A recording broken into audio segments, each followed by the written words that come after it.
Welcome back to another episode of Proforma Family Cooking. I'm Chef D. I'm your Chief Munchies Officer, Brian Carothers, and with us today is... your social media specialist, Kennedy Reed. Yay, Kennedy. Today we're going to be making Kennedy's chocolate cookie bites today. What I'm going to do is you guys are both going to be my sous chef. We're going to help ball them up. Happy to help, Chef. You can just put them on the plate once they're done. Sure thing, Chef. Kennedy, why don't you tell us why you submitted this recipe?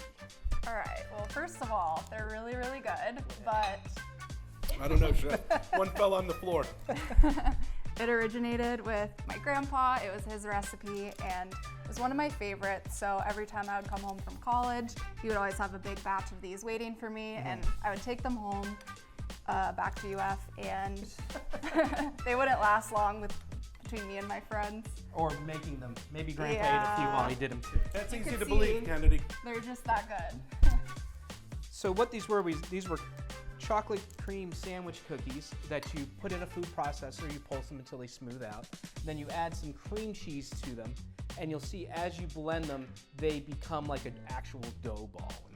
And once they're balled up, you want to put them in the fridge for 20 minutes, I believe you had. And that way they firm up a little bit, and it makes dipping the chocolate a lot easier too. So I'm gonna purposely put these on this side. Chef, are you sure you don't want to put those on the other side towards me? And here we have some that have already been chilled, and we have really nice melted milk chocolate, or you can do different ones, white chocolate, you can get fancy drizzle them, dip them in sprinkles when you're done. You want to help me dip some in chocolate? So we have some nice toothpicks here, or skewers I should say.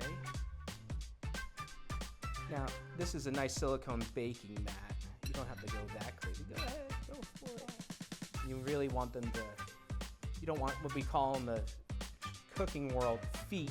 That's when the excess chocolate makes like a little foot stand, if you will, on the bottom. And let's give them a try, everybody. One for you, one for me. Cheers, everybody. Well, cheers to you and I, all right? Mr. Impatient over here.